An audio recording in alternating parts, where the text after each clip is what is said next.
अस्सलाम वालेकुम और welcome back to Orange Shorts. आज मैं आप लोगों को एक ऐसे सवाल का जवाब दूंगा जिसको मैं अभी तक काफ़ी अरसे से अवॉइड करता आया हूँ। पहला सवाल उनमें से ये था कि मर्चेंट नेवी है क्या। दूसरा सवाल ये था कि आपने अगर मर्चेंट नेवी को ज्वाइन करना है तो how will you actually do that, आप करेंगे कैसे। और तीसरा सवाल ये था कि क्या मर्चेंट नेवी में उनको जाना चाहिए या नहीं जाना चाहिए। In today's video I am going to answer all 3 questions. So let's start. तो coming to the first question, पहला क्वेश्चन ये है कि मर्चेंट नेवी आखिर है क्या, what is a merchant navy. तो मैं आपको ये बिल्कुल आसान और सादा अल्फाज में एक्सप्लेन करने की कोशिश करता हूँ। Basically you should have seen the air force planes, but at the same times आपके कमर्शियल प्लेन्स होते हैं जो कि कार्गो कैरी करते हैं और पैसेंजर्स कैरी करते हैं। Now those commercial airplanes we call them aeroplanes, we call them commercial airlines.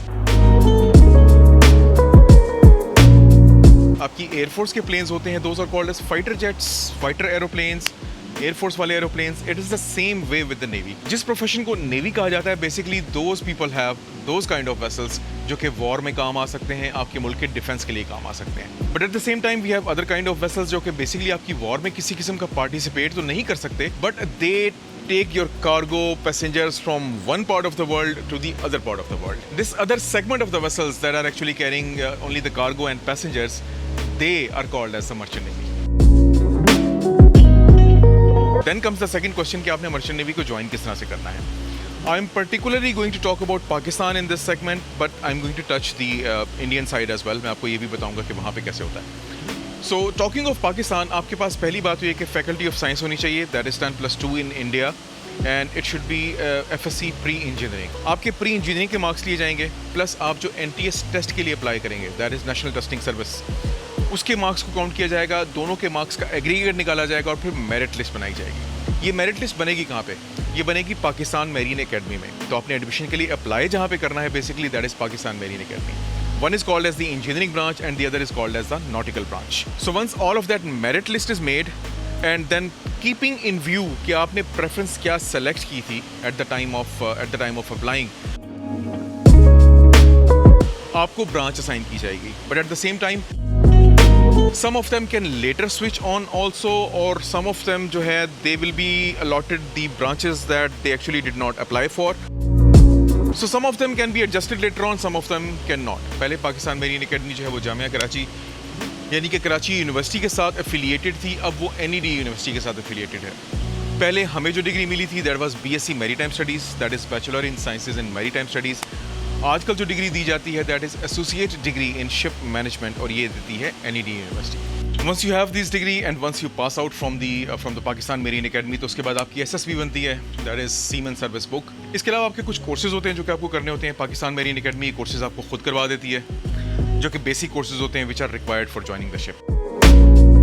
So after 2 years of rigorous training, जिसमें आपकी फिजिकल ट्रेनिंग भी शामिल है, आपकी मेंटल ट्रेनिंग भी शामिल है और आपकी ऑफ कोर्स स्टडीज़ भी शामिल है, ये सब कुछ करने के बाद then it is time to apply to all the shipping companies. साथ में मैं आपको एक ये चीज़ हाईलाइट करता चलूँ कि for all of this procedure you have to be medically fit as well. अगर आप मेडिकली फिट नहीं होंगे तो पहली बात तो ये कि आप मर्चेंट नेवी में नहीं आ सकते, आप पाकिस्तान मेरीन एकेडमी में नहीं आ सकते। इफ़ बाई एनी चांस अगर आप आ भी गए तो बाद में जब आपकी सारी की सारी डॉक्यूमेंटेशन हो रही होगी ना, you won't be able to pass the medical, और आपकी फिर ये डॉक्यूमेंटेशन बीच में रुक जाएगी, फिर आपकी ये स्टडीज़ फिर किसी और काम आएंगी नहीं। क्योंकि प्रॉब्लम इस ब्रांच के साथ और इस प्रोफेशन के साथ ये भी है कि if for any reason in the mid you stop somewhere, or you don't join the ship, or you decide that you have to do something else, then you'll have to start from the zero। क्योंकि आपकी ये जो education है, this is very very targeted education, ये सिर्फ जहाज़ों के लिए होती है।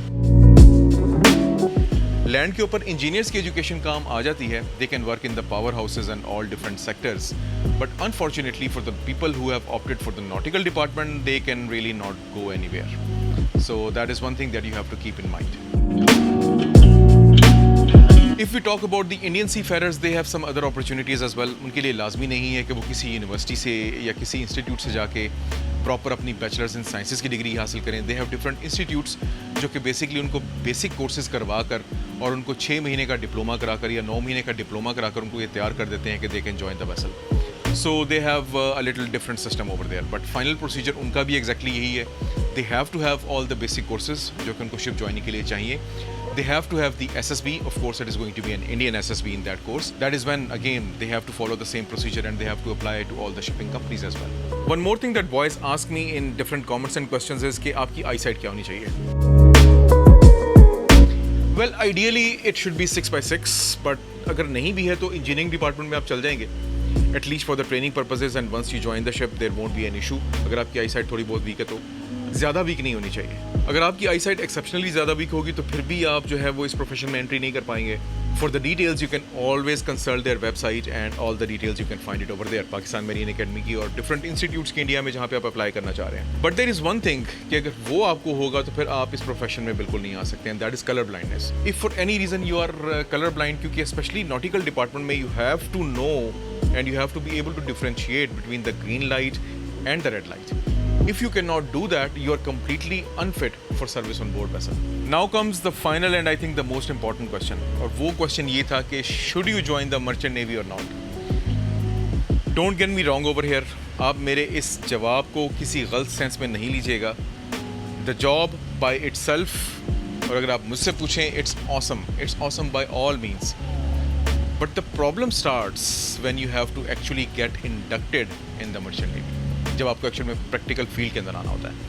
I know so many of the boys, इतने सारे बेचारे लड़के हैं आजकल स्पेशली पाकिस्तान में और ऑफ कोर्स इंडिया में भी, कि जिन्होंने अपनी डिग्रीज़ कर ली हैं, डिप्लोमे कर लिए हैं, दे हैव स्पेंट लाखों रुपीज़ ऑफ देयर पेरेंट्स और they are unable to join the vessel.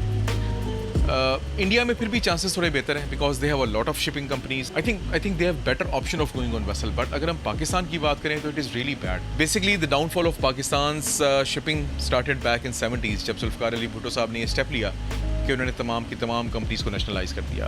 The companies they ran away practically from Pakistan. Obviously उस टाइम पे बड़ा फ्लीट था, बहुत सारे जहाज़ थे. I think there were more than 100 ships और समथिंग लाइक दैट. और उस वक्त सिचुएशन ये थी कि उनको जहाज़ों पे भेजने के लिए लोग नहीं मिलते थे. मैंने ऐसे ऐसे मास्टर्स के साथ और ऐसे ऐसे चीफ इंजीनियर के साथ सेल किया है कि जब उन्होंने एज अ मास्टर और as a chief engineer sail करना शुरू किया था तो उनके पास कोई भी डिग्री नहीं थी. वो खाली 11-12 जमातें पास करके आए थे. ये हाल था उस वक्त. और अब कंडीशन ये है कि going through all of this rigorous training, spending so much of money of their parents and getting really a quality degree and quality education, 2 साल जो अकेडमी में पढ़ाते हैं, that is really quality education. वो education मेरे अब तक काम आती है. इस सब कुछ होने के बावजूद the people are jobless. Jobs का really slump start हुआ हमारे पास I think 2002 के आसपास. Yeah, it was something like 2002. जब रियली कंपनीज जो है उन्होंने एम्प्लॉयमेंट कम करना शुरू की क्योंकि उससे जस्ट पहले 9/11 हुआ था और खामखा की एक जो है वो आपके कंधे के ऊपर शोल्डर के ऊपर एक बैच लग गया. और सबसे ज़्यादा डाउनफॉल जो स्टार्ट हुआ जब पाकिस्तान में वाकई जमहूरी सेंस में आई. Because unfortunately the people who came into power in the democracy they were really not interested in where the shipping is going. I don't want to go into politics, I don't want to point fingers, but trust me उस वक्त हमें ऐसा लगता था कि ministry है ही नहीं सिरे से.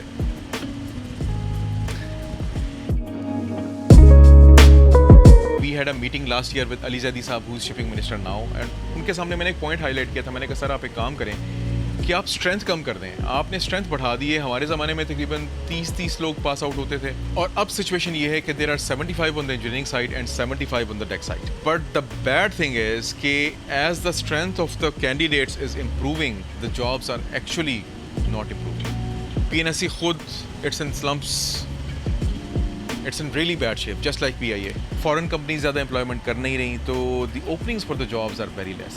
मैं ऐसे ऐसे लड़कों को जानता हूँ जो बेचारे 3-3, 4-4 साल से वेट कर रहे हैं अपने फर्स्ट शिप को ज्वाइन करने के लिए. So you can really imagine कि in how much of agony they are going through. And at the same time, I know a few of my Indian fellows also, जिनके relatives हैं, जानने वाले हैं, जिनके messages आते हैं कि यार जाहिद ऐसे ऐसे है कुछ करो. The situation is not so much different over there as well, but it is much better. India में it is much better. आपको कहीं ना कहीं opportunity मिल ही जाती है. Once you start working, then it's good. But the problem is the start working. How? Nobody is thinking over it. लोगों को सिर्फ ads दिखाए जाते हैं मर्चेंट नेवी के.